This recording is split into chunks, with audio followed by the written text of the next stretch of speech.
25 years ago, at the 1997 Survivor Series, the most controversial finish in wrestling history transpired.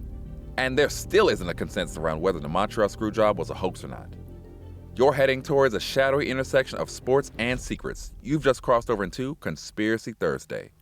During the pre-Attitude Era, Bret the Hitman Hart was considered the gold standard for WWF performers. However, after 13 years, Hart agreed to a contract with WCW.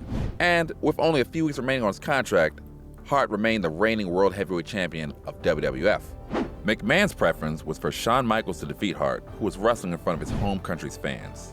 However, Hart had one more pay-per-view left on his contract and a deep personal animosity for Michaels. Shawn Michaels cares about his own career and obviously also cares in a negative way as it relates to the Hitman Bret Hart. The deal that Hart and McMahon reached was for the match to end in a brawl, disqualifying both competitors. Unbeknownst to Hart, though, Vince planned to double-cross him.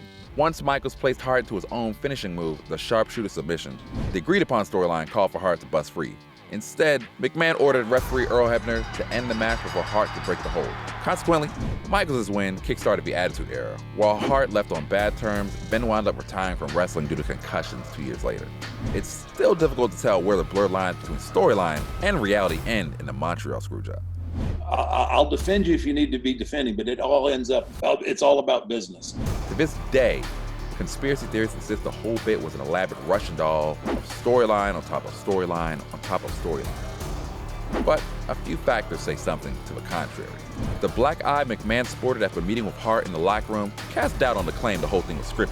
I'd hoped that we could sit down and try and work things out as gentlemen.